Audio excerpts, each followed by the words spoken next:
Hey guys, tonight we step somewhere your weather app would politely refuse to load. You're standing at the frozen edge of the world. The kind of place where the air feels sharp enough to file paperwork and the silence presses against your ears like padded headphones. Everything is pale sky ground, distant sand. The cold doesn't rush you aggressively. It waits, patient, confident, like it knows it's going to win eventually. You pull your shoulders up instinctively, even though it doesn't help much. The cold slips in anyway, finding every weak seam, every lazy layer. Your eyelashes feel heavier already, and you're only just arriving. Somewhere deep down, you're aware of a simple truth. You probably wouldn't survive this. Not without guidance. Not without a few thousand years of trial, error, and quiet stubbornness passed down through generations. So, before you get comfortable, take a moment to like the video and subscribe, but only if you genuinely enjoy what I do here. And while you're settling in, go ahead and comment where you're listening from and what time it is there. It's comforting to know how far these stories travel, especially when everything around you feels so very far from anywhere. Now, dim the lights, maybe turn on a fan for that soft background hum, and let's ease into tonight's journey together.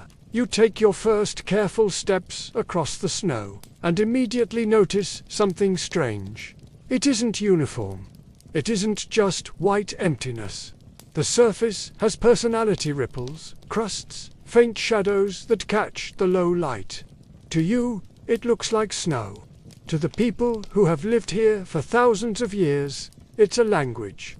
One widely accepted fact is that Inuit cultures developed dozens of distinct words for different snow conditions, each one carrying practical meaning. This isn't poetic exaggeration. It's survival shorthand. Powder means one thing. Wind-packed crust means another. Dangerous ice masquerading as safety has its own quiet warning signs. Your guide never loud, never rushed nudges you to slow down. Rushing here isn't heroic. It's how ankles snap and lungs panic. You learn quickly that survival in the Arctic isn't about fighting the environment. It's about listening to it, cooperating with it, occasionally negotiating like you would with a very stubborn co-worker who controls the thermostat. The cold smells clean, almost metallic. There's no rot, no decay, just preservation. Historians agree that this environment shaped not only technology, but temperament. People who thrived here learned patience as a default setting. You don't waste energy shouting at the wind. The wind has tenure. As you walk, you realize how exposed you are. No trees, no walls, just horizon after horizon. It feels uncomfortable at first, like being watched, until you understand something quietly reassuring. Predators avoid open spaces too.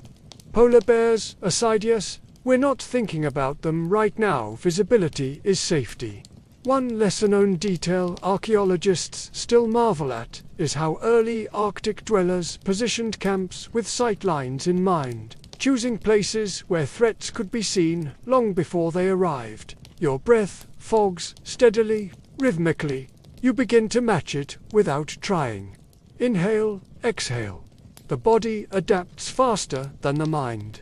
There's a gentle humor in realizing that while your ancestors figured out how to cross ice seas with bone tools, you once complained about a mildly cold office. You stop because your guide stops. Silence deepens. You listen. At first, you think you hear nothing. Then you notice everything. Distant ice cracking like a knuckle pop from the earth itself. Wind shifting pitch. Your own clothing whispering as you move. Sound travels differently here. Historians still wonder if early Arctic hunters developed sharper auditory perception over generations, or if modern humans have simply forgotten how to listen without distraction. You're reminded softly, without judgment, that survival here was never about dominance. It was about balance. People learned where to stand, when to move, and when absolutely not to. The Arctic punished arrogance swiftly and rewarded humility generously. Not with comfort, but with continuity. There's a quiet joke embedded in this realization. You traveled thousands of years into the past only to learn the most basic life advice imaginable. Slow down, pay attention, dress appropriately. Your fingers ache a little now, a dull reminder that this place doesn't care how interesting your thoughts are. And yet, there's comfort here too, a sense of order. Everything has a purpose, even the cold. Especially the cold. As you stand at the frozen edge, you begin to understand that surviving here wasn't a miracle. It was a relationship. One built over centuries of observation, adjustment, and acceptance. You're not meant to conquer this place tonight, just to be introduced. To feel small and strangely safe in that smallness. The wind shifts again, and you turn slightly, ready to follow deeper into this world, step by careful step. You don't rush forward. You can feel now that rushing would be rude, like interrupting someone mid-sentence. The snow beneath your feet asks for attention, and so you give it some. You lower your gaze, not in defeat, but in curiosity. What looked like a blank page moments ago is suddenly dense with information. Subtle ridges curve, like fingerprints. Shallow dips catch shadow. A faint sparkle here means something very different from a dull, chalky patch over there. This is where you begin learning how snow becomes a map. Your guide shows you how to stop walking like a modern person and start walking like someone who expects the ground to respond. You shift your weight carefully. The surface answers back with a soft crunch or a hollow sigh. One widely accepted historical fact is that Inuit travelers could distinguish safe ice from dangerous ice by sound alone. Listening to how it resonated beneath their steps. Solid ice speaks confidently. Thin ice hesitates. You try not to imagine what happens when the ice decides to stay silent. You crouch slightly, brushing a glove over the surface. Wind-packed snow feels firm, almost polite. Newly fallen snow collapses under pressure, eager but unreliable. There's humor in realizing that the snow here has better communication skills than most people you've worked with. The light is low and sideways, casting long blue shadows, even though it's daytime. You learn that these shadows are helpful. They exaggerate texture, turning invisible slopes into visible warnings. Travelers used this effect intentionally, timing journeys to when the sun sat low enough to reveal the land's subtle moods. A lesser-known detail archaeologists still puzzle over is how early Arctic communities tracked seasonal routes across what appears to be shifting, unstable terrain, returning year after year to nearly identical paths without written maps. You realize the land remembers itself. The wind smooths some areas and scars others. Long ripples show prevailing wind direction. A quiet arrow pointing toward shelter or danger, depending on how you read it. You imagine the snow whispering travel advice, if you'd only learned the language early enough. Historians still wonder whether this knowledge was taught explicitly or absorbed subconsciously through constant exposure. Like learning rhythm by living near music, you pause again. The pause matters. Standing still lets your senses recalibrate. The cold presses in gently, insistently, like a cat determined to sit on your chest. You remind yourself that staying warm here is less about motion and more about awareness. Too much movement sweats, sweat freezes, frozen sweat becomes regret. Your guide gestures toward a patch of ice that looks perfectly safe. It isn't. Tiny bubbles trapped beneath the surface betray its recent formation. New ice lies, old ice keeps promises. You nod, filing this away under things you wish sidewalks would also communicate. Snowdrifts pile unevenly against low rises, revealing invisible obstacles underneath. Rocks, pressure ridges, old ice scars. These shapes tell stories of storms long past. One storm can rewrite the landscape overnight. Another accepted fact.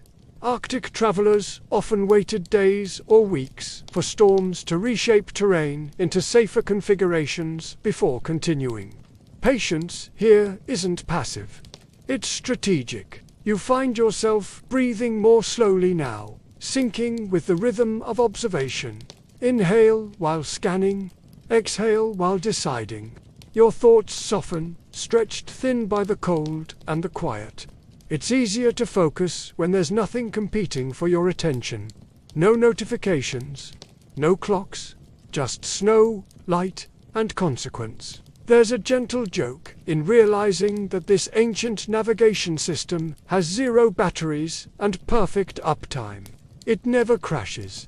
It simply demands respect. You kneel again, noticing faint lines crossing the surface. Animal tracks, half filled by drifting snow. Some are sharp-edged, recent. Others are blurred, softened by time and wind. You learn that reading tracks isn't just about knowing what passed through, but when. Fresh tracks mean activity. Activity means opportunity or risk. Hunters used this knowledge not to chase recklessly, but to plan. To wait. To let the land finish its sentence. You begin to understand that getting lost here isn't about direction, it's about misinterpretation. The Arctic doesn't hide landmarks, it disguises them. A familiar ridge looks different after snowfall. A known route feels unfamiliar under flat light. Travelers compensated by memorizing sequences rather than single markers. Ridge, dip, drift, sound, horizon. A story instead of a point. Historians still debate how much of this navigation relied on memory versus improvisation. Was it rigid knowledge passed unchanged, or a flexible system constantly rewritten by experience? The truth likely lies somewhere in between, drifting gently like snow itself. Your knees protest slightly as you stand. Cold makes joints honest. You smile at the thought that people thrived here without complaining to customer support. Or maybe they did complain just quietly, and only to each other. As you move forward again, your steps feel different. Softer, more deliberate. You're not conquering distance. You're conversing with it. The snow responds kindly when treated well. It holds, it supports, it guides. And somewhere beneath all that white, the land waits patiently for you to notice what it's been saying all along. You don't look for walls, not at first. That instinct belongs to warmer places, where shelter grows conveniently out of trees and stone. Here, you look for wind. Or rather, you look for where it isn't. Your guide leads you to a shallow rise. Nothing dramatic, just enough of a curve in the land to make the air hesitate.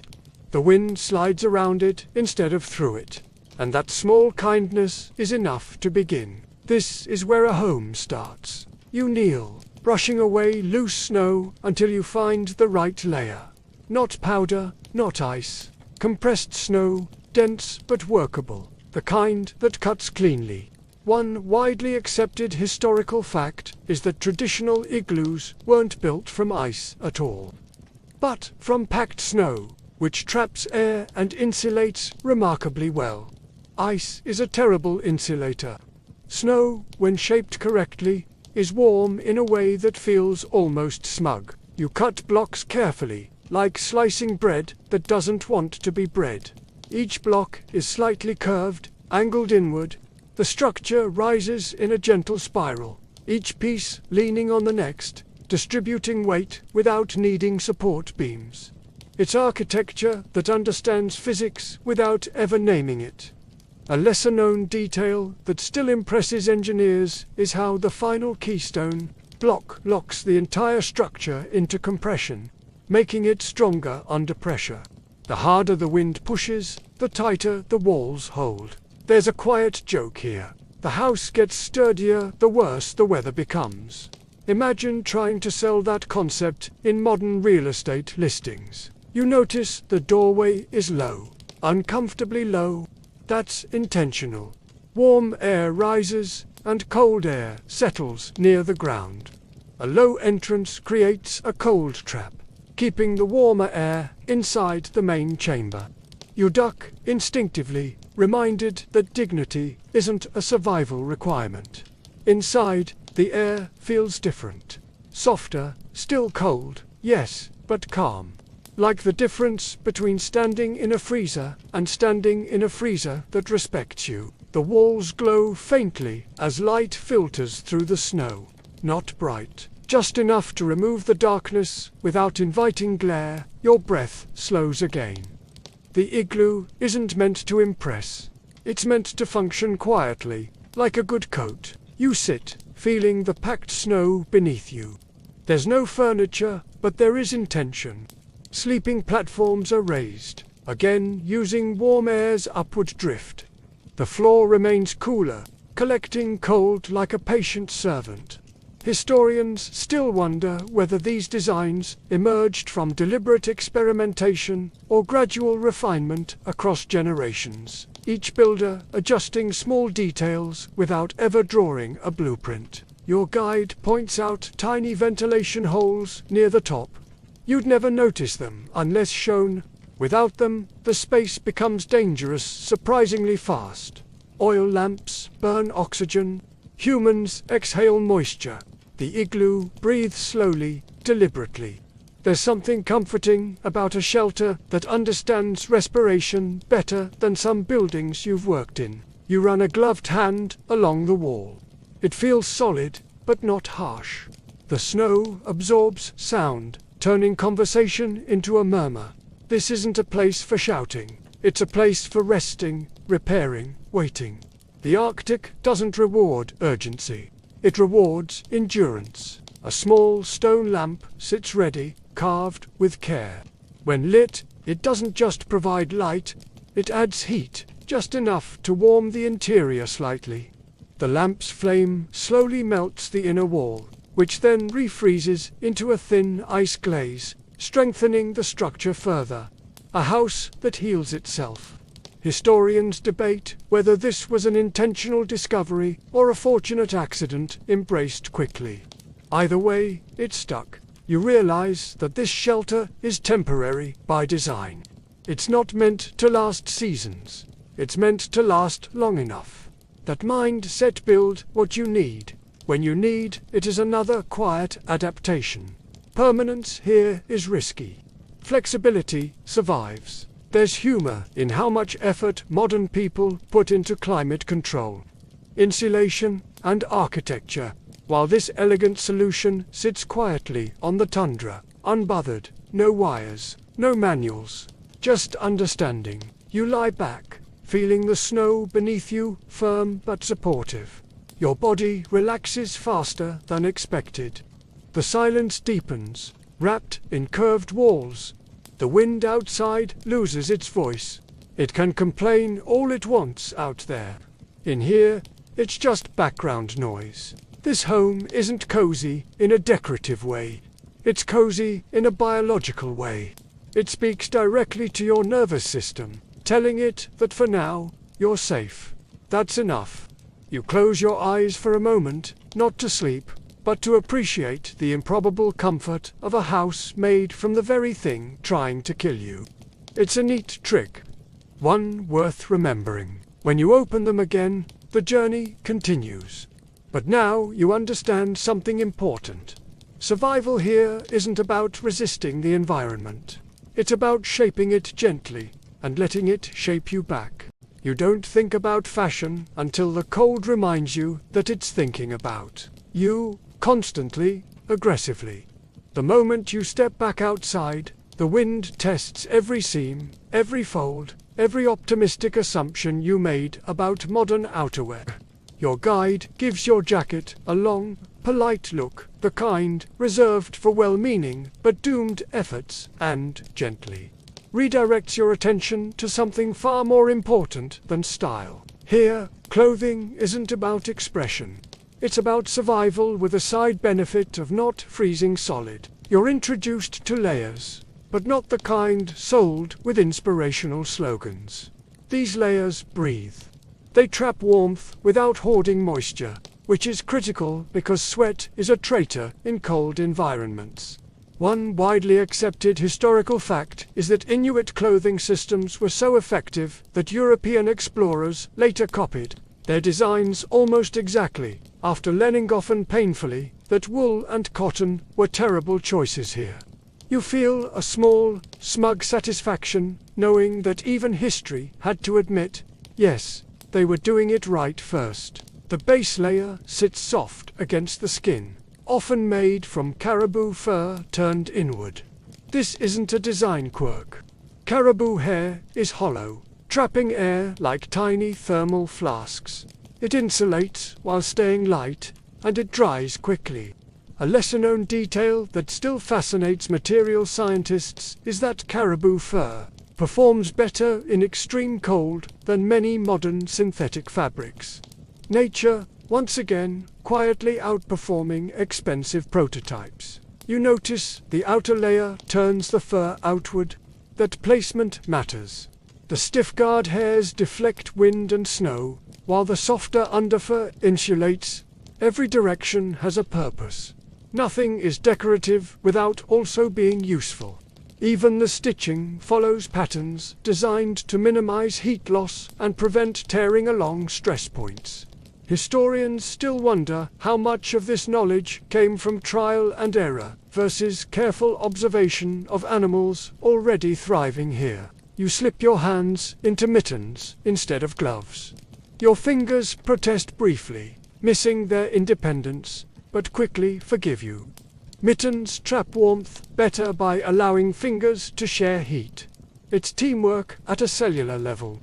You imagine your fingers huddling together, whispering, "We survive as one." It's very dramatic for such a practical solution. Boots are next. Thick soles, made from layered skins, keep feet insulated from ice that steals heat relentlessly. The boots are flexible, allowing circulation to continue. Stiff footwear cuts off blood flow, which is a terrible idea when your blood is your main heating system. Inside, dried grass or moss acts as an insulating liner, replaced regularly to manage moisture.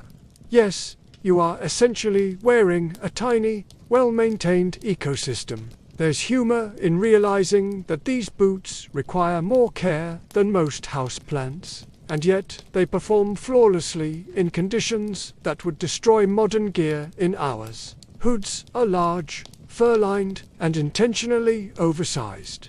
They create a warm air pocket around the face, shielding skin from frostbite while allowing breath to escape. The fur trim breaks up wind flow, reducing heat loss. Historians debate whether the specific shapes of these hoods evolved purely for function or if social identity also played a role, signaling group affiliation subtly through cut and decoration. You catch your reflection faintly in a patch of ice. You look bulky, slightly lopsided, extremely warm. Vanity fades quickly when your eyelashes stop freezing together. There's a quiet rhythm to dressing here. It takes time, care. Rushing leads to mistakes. Missing a layer isn't uncomfortable, it's dangerous. You realize that preparing to go outside can take longer than the journey itself.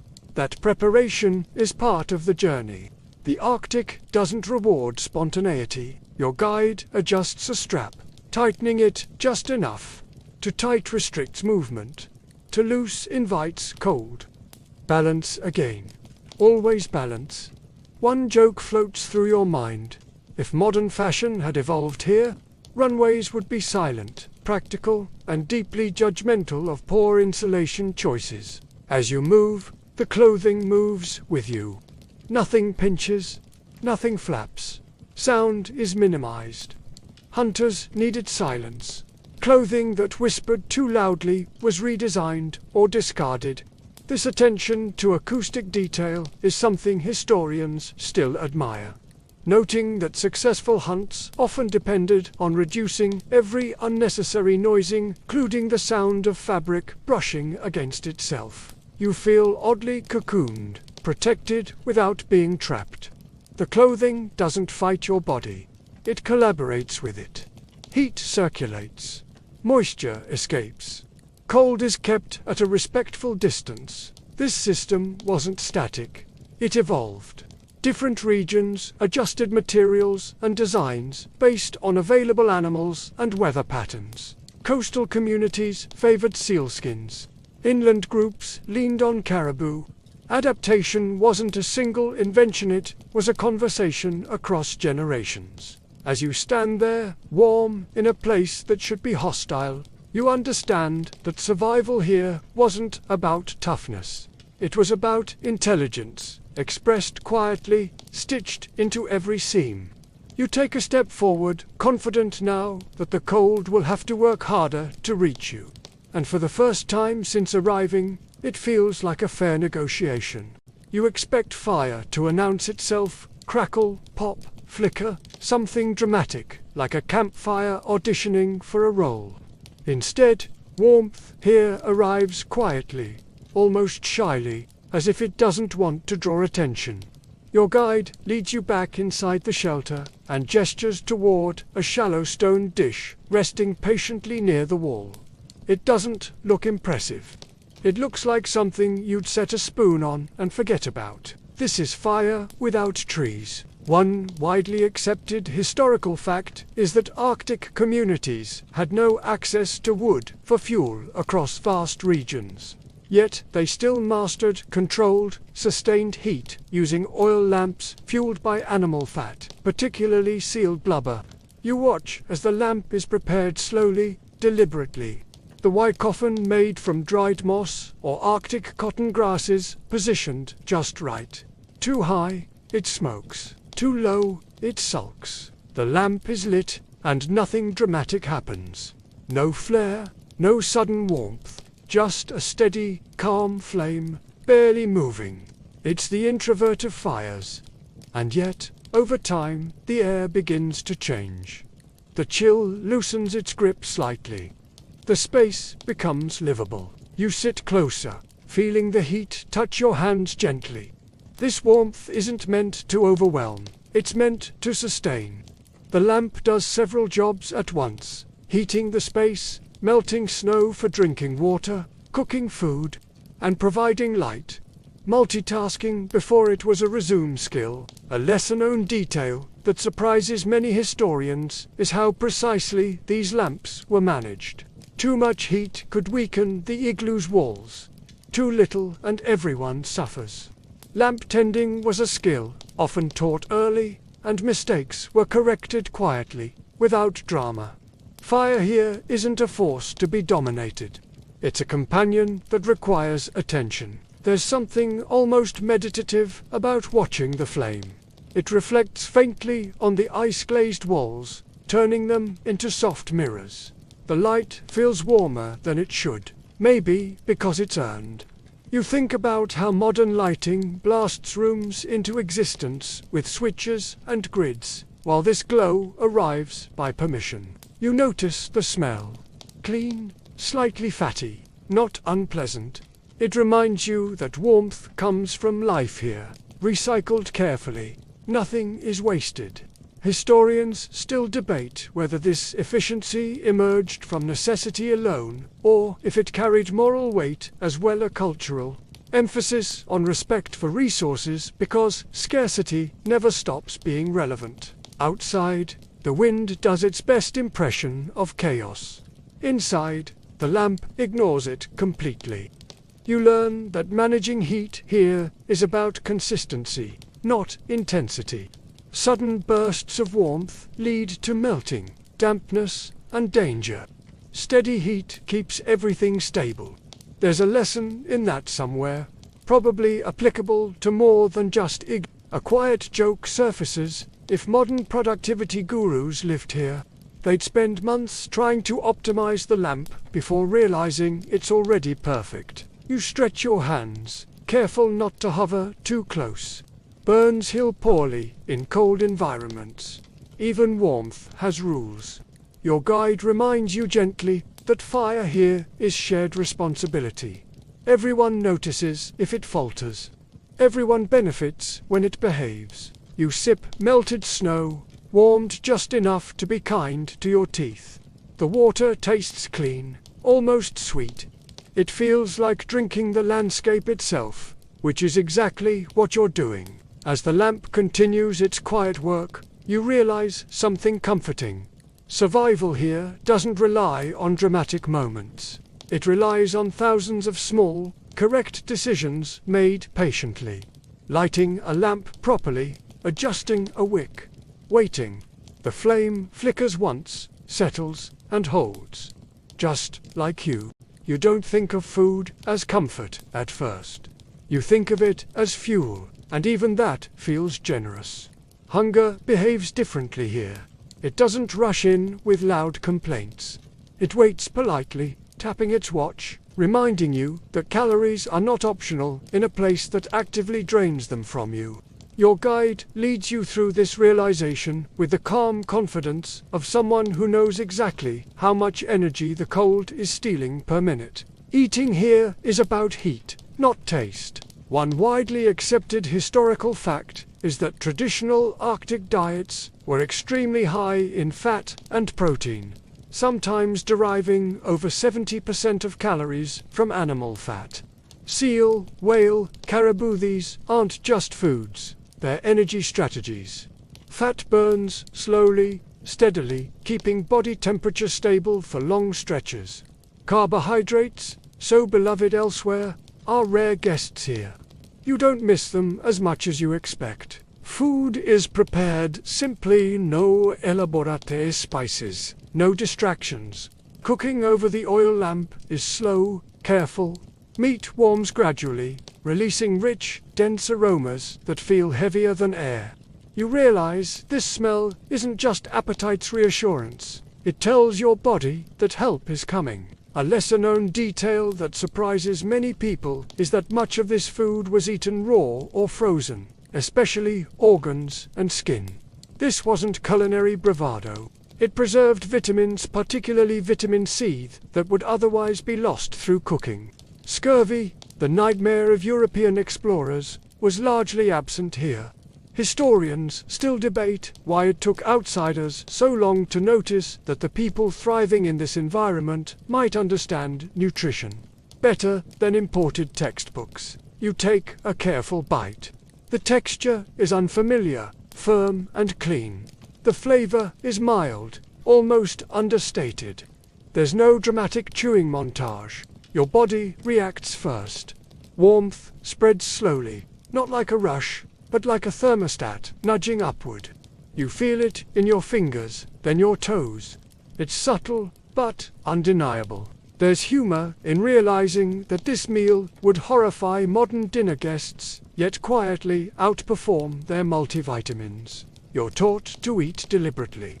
Fast eating wastes energy and attention. Meals are moments of pause, not indulgence. Sharing food reinforces bonds, redistributes calories, and ensures no one quietly weakens alone. Community health here is literal. If one person falters, everyone feels it. Historians still wonder how much social structure evolved around food sharing versus how much food sharing evolved from social necessity. Either way, the result is a culture where hoarding is frowned upon.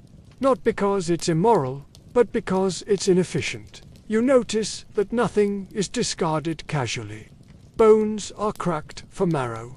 Skin becomes clothing or rope. Fat becomes light and heat. Even scraps serve a purpose. Waste here isn't just rude, it's dangerous. As you finish eating, you feel grounded. Heavier, but in a good way. Like your body has remembered its job. You wipe your hands, the warmth lingering, and prepare to move, again fed, fueled, and quietly impressed by a cuisine that cares less about pleasure and more about survival done right. You don't chase food here.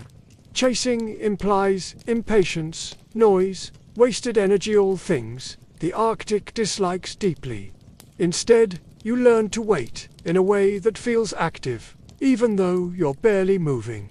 Your guide slows your steps until they almost stop, and you realize that hunting in this place is less about pursuit and more about timing.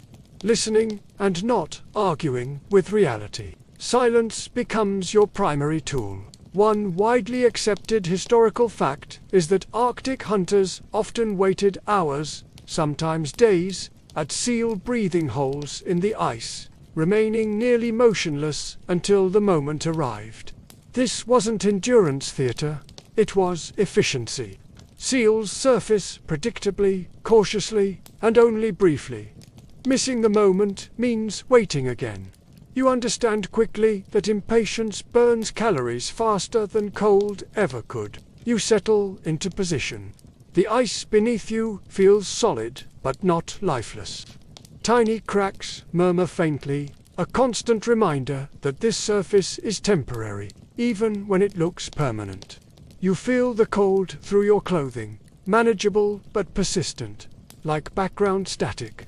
Your breathing slows until it barely fogs the air. Every exhale is a negotiation. The tools are simple.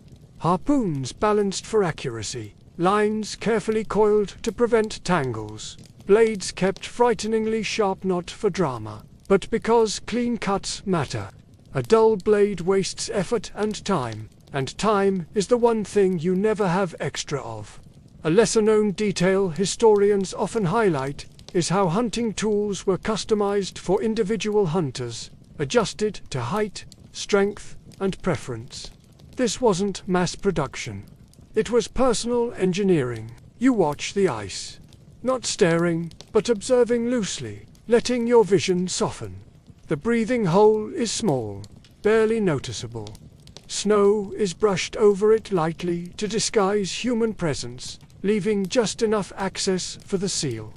You're not tricking nature here. You're aligning with its habits. There's a quiet joke in realizing that modern people struggle to wait for a microwave.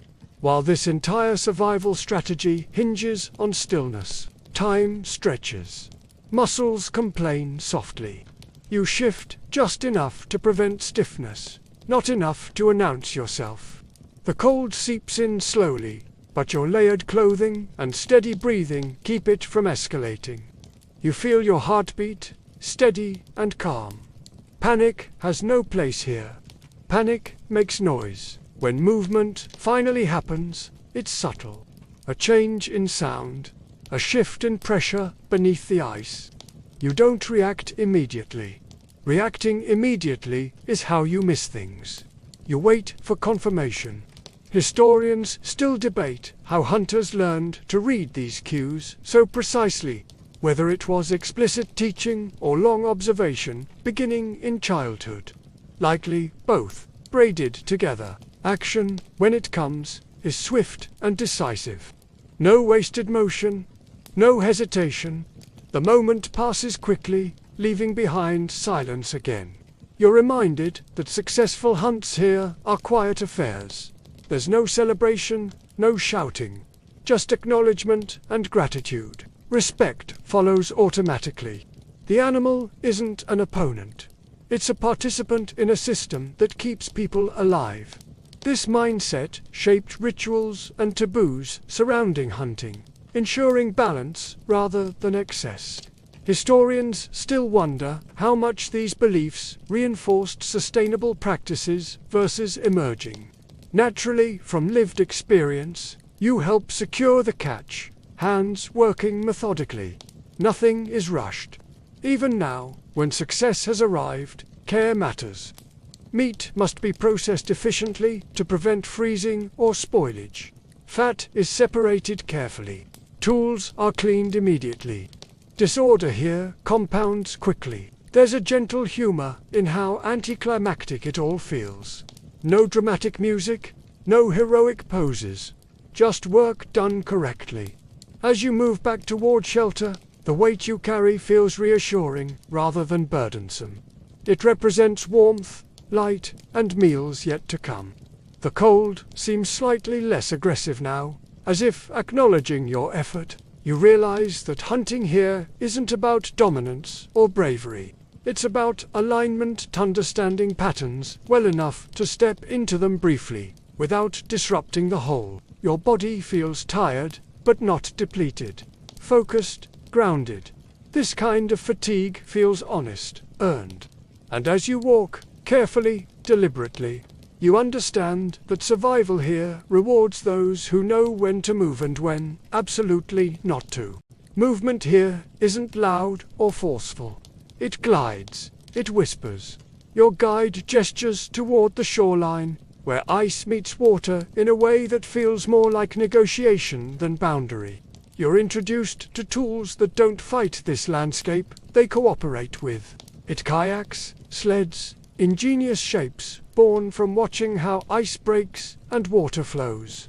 You begin with the kayak. One widely accepted historical fact is that Arctic kayaks were individually fitted to their owners, tailored so precisely that another person often couldn't use them effectively.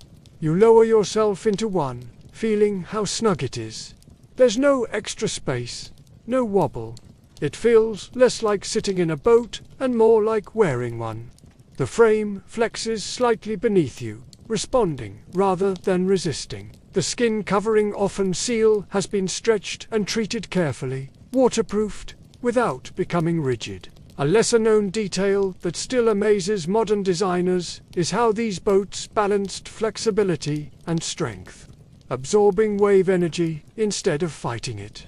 This allowed hunters to travel quietly, efficiently, and safely across icy waters that would terrify larger vessels. You push off gently.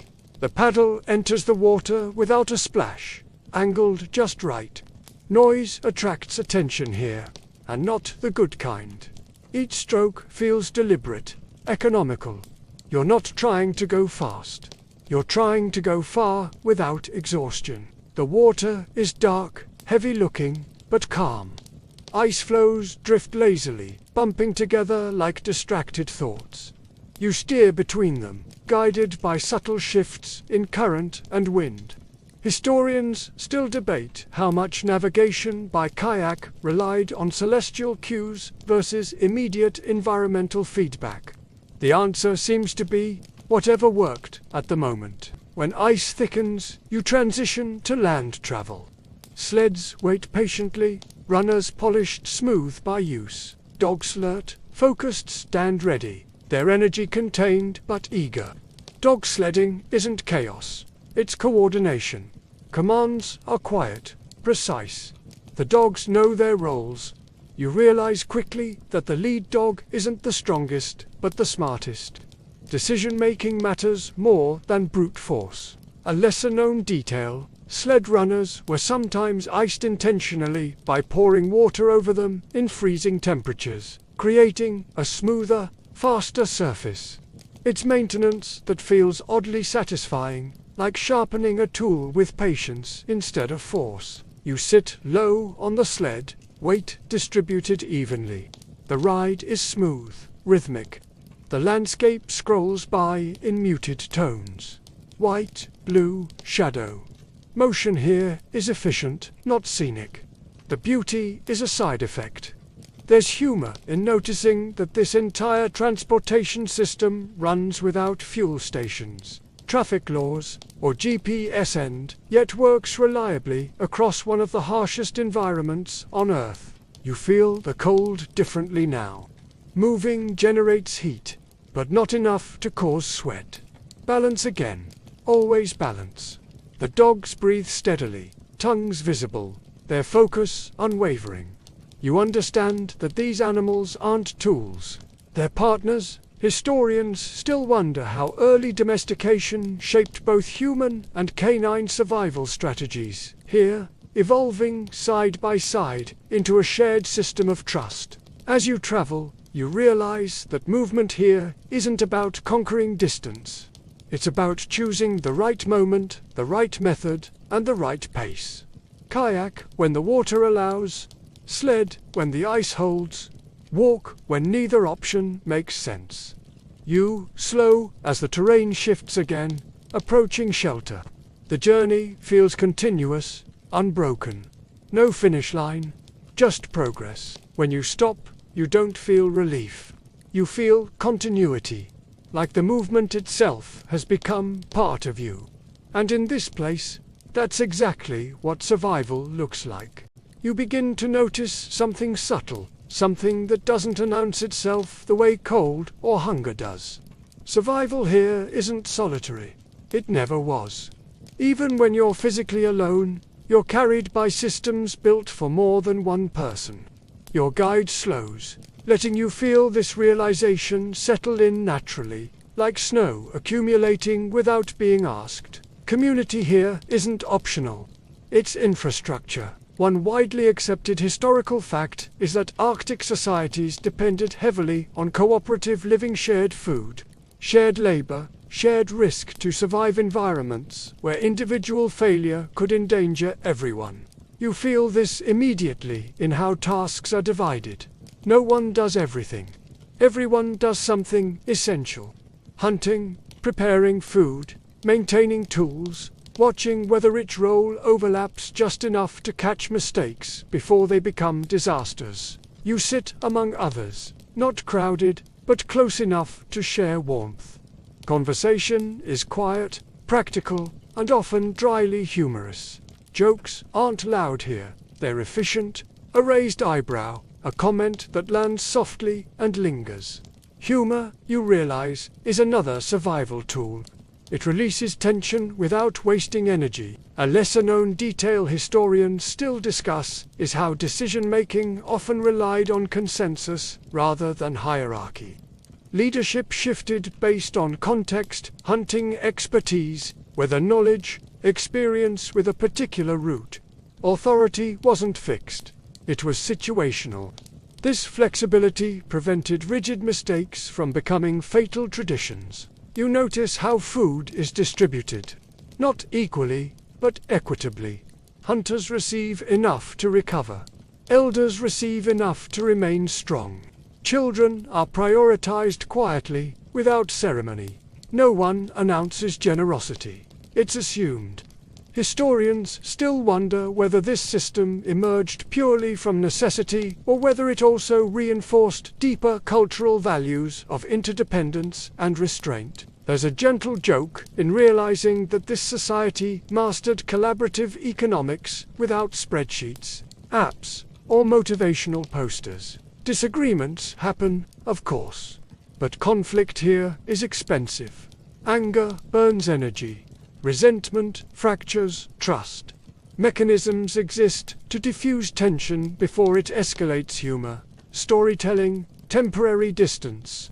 Silence is used carefully, not as punishment, but as space. You feel how knowledge moves through the group, not through lectures, but through observation and participation. Someone fixes a tool, and you watch.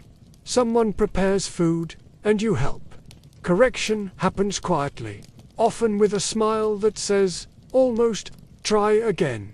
Historians debate whether this apprenticeship-style learning was more effective than formal instruction, but the results speak for themselves. It worked. For centuries, you realize that isolation here isn't romantic, it's risky. The Arctic doesn't reward lone heroes. It rewards coordination. Even the strongest hunter relies on others to process meat, maintain gear, and watch the horizon. Strength here is relational. As evening settles, the group's rhythm slows. People check on one another without fuss. Someone adjusts a lamp. Someone passes a tool. You're struck by how little is said and how much is understood. Communication here favors clarity over volume. You think about how modern life celebrates independence, often confusing it with resilience. Here, resilience is shared. It's built into routines, expectations, and trust. The cold doesn't care how self-sufficient you feel. It cares whether your system works. You lean back, feeling the presence around you, not intrusive, not demanding, just there, reliable. This, you realize, is what kept people alive here for thousands of years. Not just technology, not just knowledge, but people, arranged thoughtfully, supporting one another in quiet, consistent ways. And as the night deepens outside, you understand that warmth doesn't only come from lamps or clothing. It comes from being part of something that holds. You stop trying to predict the weather. Prediction implies control, and the Arctic doesn't negotiate that way. Instead, you learn to listen. The weather here doesn't arrive suddenly. It speaks in advance, in subtle cues that reward attention. Your guide shows you how to stand still long enough to notice them, without turning it into a staring contest with the horizon. The wind is the first voice. It doesn't just blow, it leans. It presses differently depending on what's coming. One widely accepted historical fact is that Arctic travelers read wind direction and texture to anticipate storms, temperature shifts, and safe travel windows. A steady wind from one direction might be harmless. A wind that circles, hesitates, or flattens snow unevenly is gossiping about something bigger on the way. You feel it on your face. Not cold versus warm, those words are too simple, but dry versus biting, soft versus sharp. The wind carries information. Your guide tilts their head slightly, listening with their whole body. You try to do the same, and feel faintly ridiculous, like you're auditioning to be a human weather vane. Still, it works better than expected. Clouds come next. Not dramatic thunderheads, just thin layers drifting at different heights. Low clouds trap cold, high fast-moving ones hint at pressure changes. Clear skies can mean bitter cold ahead. Counterintuitive, but true. Historians still debate how much cloud-reading knowledge was standardized across regions versus locally adapted, but the shared principle remains. The sky rarely surprises those who pay attention. You kneel again, brushing snow lightly. Surface crystals feel brittle, snapping under touch. That dryness suggests falling temperatures. Wet, sticky snow means warming. Even the sound of footsteps changes. Snow that squeaks is cold enough to sing about it. You smile faintly at the idea that the ground hums when it's uncomfortable. A lesser-known detail. Some Arctic communities listened to sea ice itself, noting tonal shifts caused by temperature changes and pressure. Ice groans, cracks, and murmurs constantly. The trick is knowing which sounds mean stability and which mean leave immediately. Historians still wonder whether this skill was learned consciously or developed as a form of environmental intuition over generations. You feel how decisions are made here. No one checks a single sign and declares certainty. Information is layered. Wind, cloud, snow, animal behavior, even how dogs act. Dogs know before people do. They pause, they angle their ears differently. They hesitate at routes they've taken before. Ignoring that hesitation is how mistakes begin. There's a quiet joke in realizing that the most reliable forecasting tool here has 4 legs and refuses to be rushed. You wait. Waiting is active. You stand still while the world shifts subtly around you. A moment passes, then another. Finally, a decision settles, not dramatic, just clear. Today, you move carefully. Tomorrow, you stay close. The weather has spoken, and you've listened without arguing. This relationship with weather isn't fearful. It's respectful. Storms aren't enemies. They're schedules. You work around them, not through them. Historians still debate whether this mindset reduced risk more than technological adaptation alone. But evidence suggests that knowing when not to act saved countless lives. As you turn back toward shelter, the wind brushes past again, lighter now, almost approving. You've learned something important. Survival here depends less on strength and more on attention. And attention, once trained, becomes instinct. The sky dims gently, not threatening, just honest about what's coming. You adjust your pace, comfortable with the idea that sometimes the smartest journey is the one postponed. You settle in as evening stretches itself thin across the ice, and stories begin not announced, not framed, just arriving naturally, like warmth spreading from a lamp. No one raises their voice, no one demands attention. Stories here don't compete, they accompany. You listen without realizing you're being taught. This is how knowledge travels. One widely accepted historical fact is that Arctic societies relied heavily on oral storytelling to transmit survival information routes. Animal behavior, weather signs across generations. But these weren't lectures disguised as tales.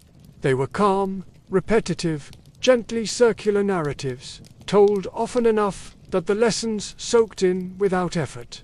You realize you're remembering details without trying. That's the point. The storyteller speaks slowly, pausing in places that feel almost inconvenient. Those pauses matter. They give the listener space to picture what's being described.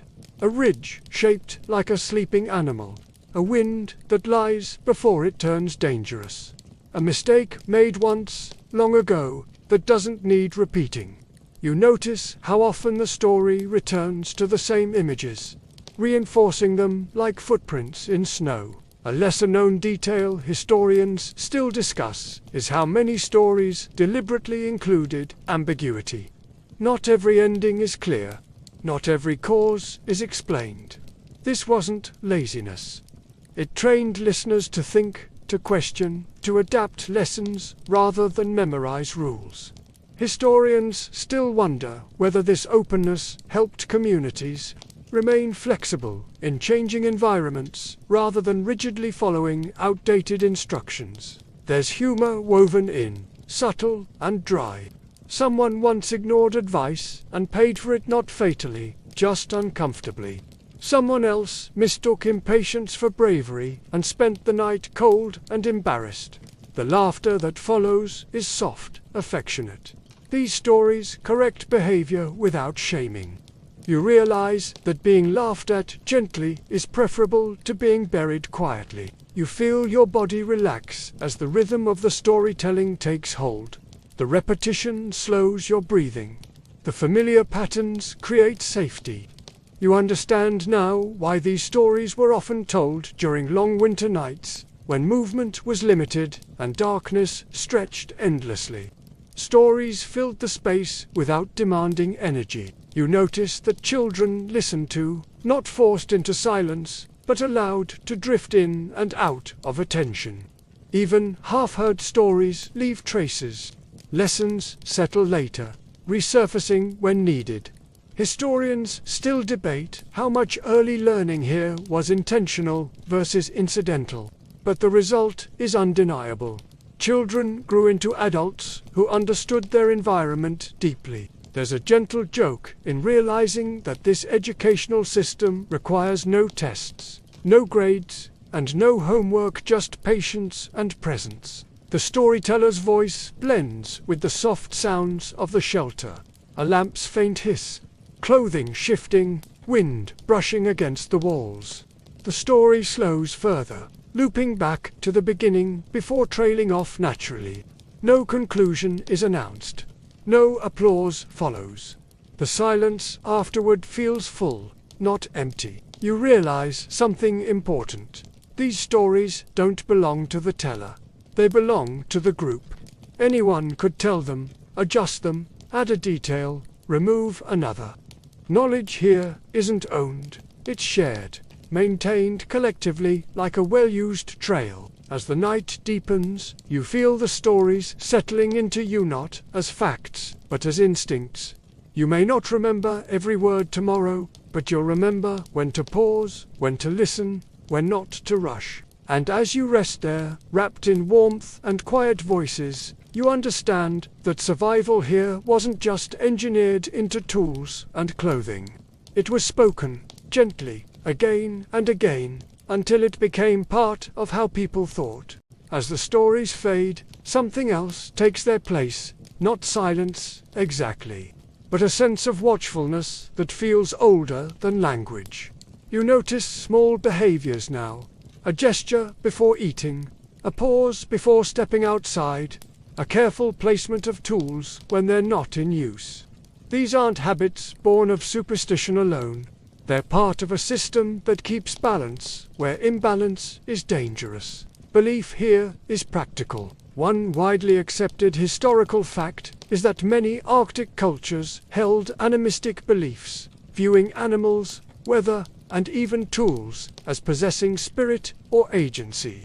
This wasn't abstract philosophy, it shaped behavior.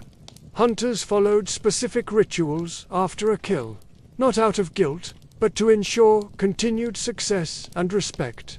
You sense that belief functions here like a safety protocol, quietly reinforcing sustainable choices. Your guide explains this without explanation, if that makes sense. You observe instead. Food is handled with care. Certain actions are avoided during hunts. Some days are chosen carefully for travel, others deliberately avoided. These taboos regulate behavior in an environment where mistakes echo loudly. A lesser-known detail historians still discuss is how many of these belief systems included built-in flexibility. Taboos shifted seasonally. Rituals adapted based on location. This wasn't rigid dogma. It was responsive ethics. Historians still wonder whether these belief structures evolved specifically to prevent overhunting and environmental collapse, or whether they emerged organically and happened to work remarkably well. You feel the weight of it, not oppressive, but grounding. Rules here aren't about punishment. They're about continuity. Breaking them isn't framed as immoral. It's framed as unwise. There's a difference. Wisdom matters more than righteousness when survival is on the line. There's gentle humor in how even tools are treated politely. A harpoon isn't tossed aside carelessly. It's placed carefully, almost thanked. You imagine trying to explain this to a modern audience and being met with polite confusion and a few raised eyebrows. Spirits aren't distant gods here. They're neighbors. The land listens, animals notice, weather remembers. Whether taken literally or symbolically, the effect is the same. People act carefully. They slow down. They think twice. You realize that belief here acts like a brake system for human ambition. It limits excess without needing enforcement.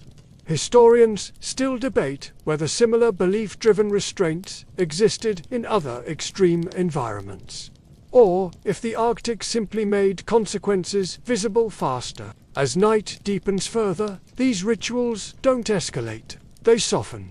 There's no dramatic chanting, just small acknowledgements, a moment of stillness, a shared understanding.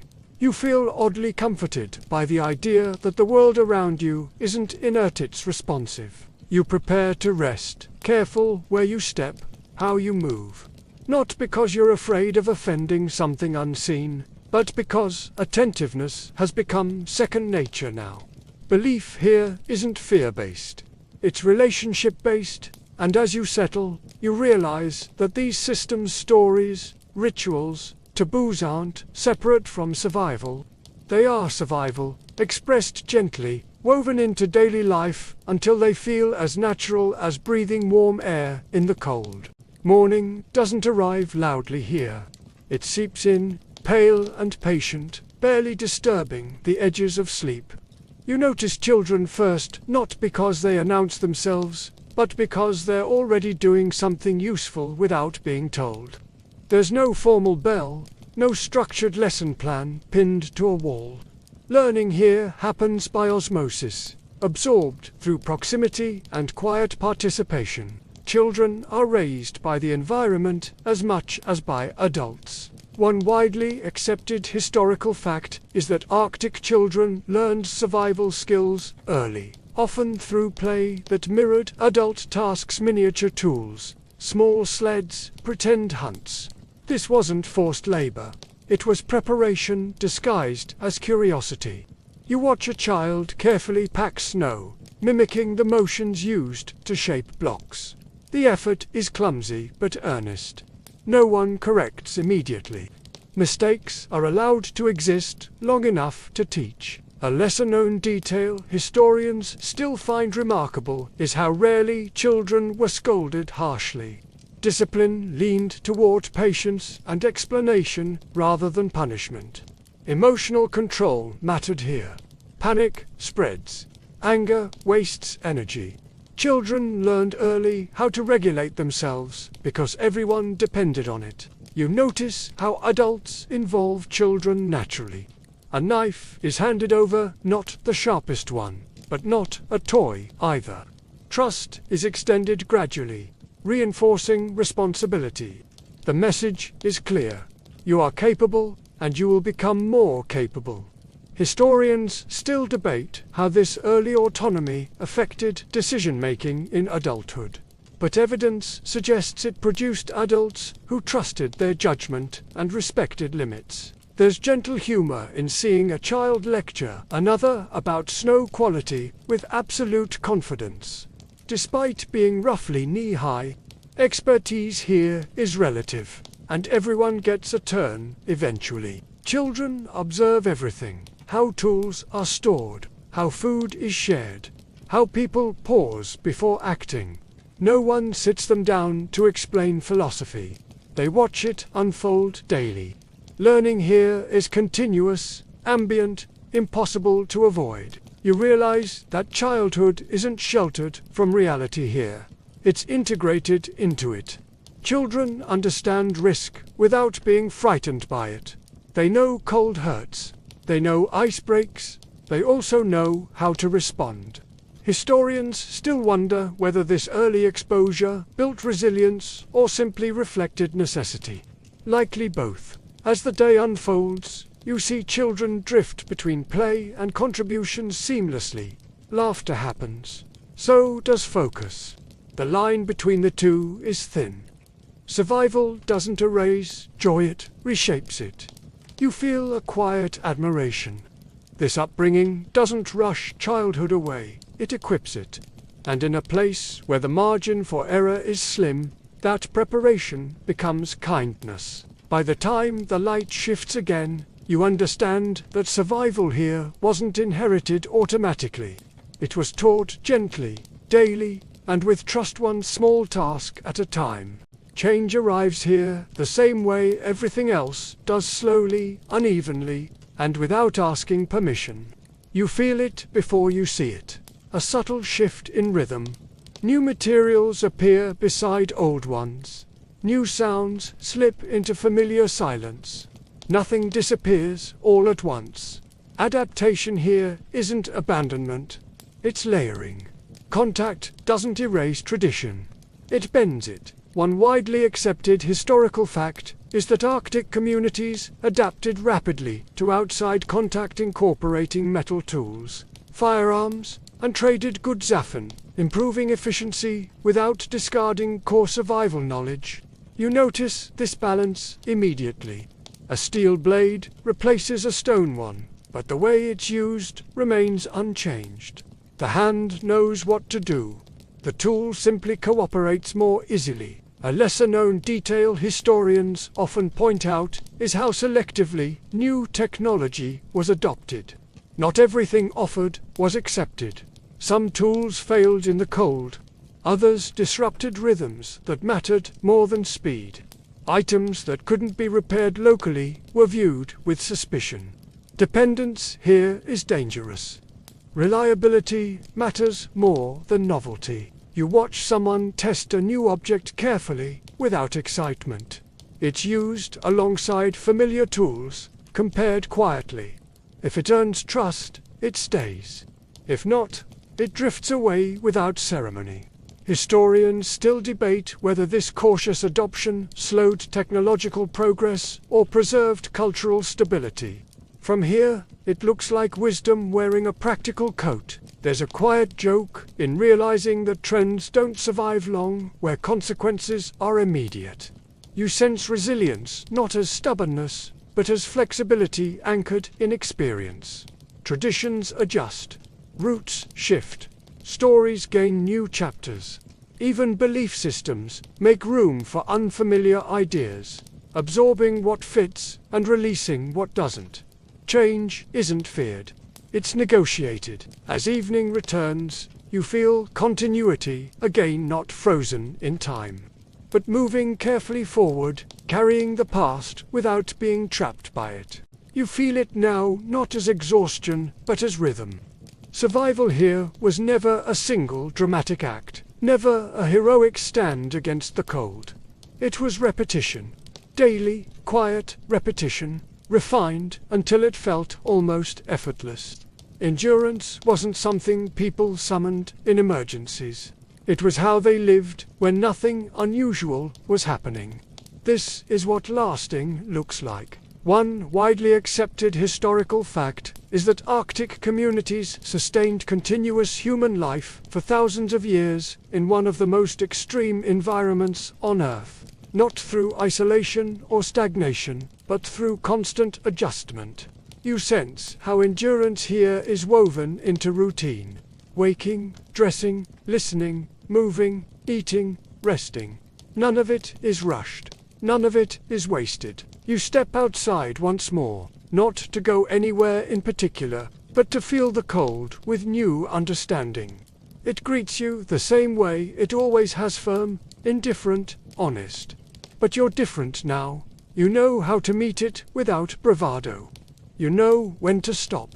You know when to wait. A lesser-known detail historians still reflect on is how Arctic endurance wasn't framed as suffering in traditional accounts from within the culture. Hardship existed, yes, but it wasn't romanticized or dramatized. Life was described as life sometimes difficult, sometimes beautiful, usually practical. Historians still wonder whether this perspective reduced psychological strain by refusing to frame survival as constant struggle. There's a quiet humor in realizing that resilience here doesn't come with motivational speeches. It comes with warm boots, shared meals, and not doing anything unnecessary. You notice how time feels different. Days aren't measured by productivity or achievement. They're measured by balance. Enough food, enough warmth, enough rest. If those conditions are met, the day has done its job. Anything extra is a bonus. You think back through everything you've learned, not as a list, but as sensations. The sound of solid ice, the glow of a steady lamp, the weight of proper clothing, the calm of waiting. None of it feels dramatic. That's the point. Drama wastes energy. Endurance here isn't loud. It doesn't announce itself. It accumulates quietly, like snow packing down into something strong enough to build on. You realize that surviving the Arctic wasn't about conquering fear. It was about respecting limits, knowing when to act and when to let the world move first. That mindset carried people through centuries of change. Storms and long winters that tested patience more than strength. As you stand there, breathing slowly, you feel a sense of closure, an ending, but a settling.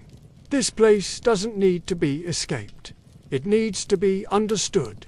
And once understood, it offers a strange, steady calm. You turn back toward shelter, footsteps soft, confident now, not because the Arctic has become friendly, but because you've learned how to live alongside something that doesn't pretend to be. The world grows quieter now, as if it knows you're ready to rest.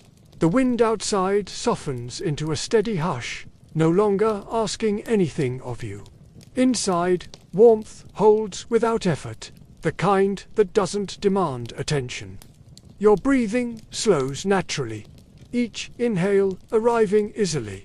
Each exhale leaving a little more weight behind. You've walked far tonight, not in distance, but in understanding. You don't need to remember every detail. You don't need to hold on to every image. Let them drift, the way snow settles when no one is watching. Your body knows what to do with calm. It has always known.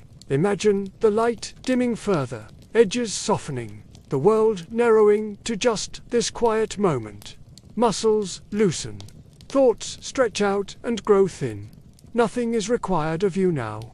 You're warm, you're safe, you're allowed to rest. If your mind wanders, let it wander gently. It will find its way back to stillness on its own. The cold stays outside. The night watches without judgment. And sleep, unhurried and kind, moves closer with every slow breath.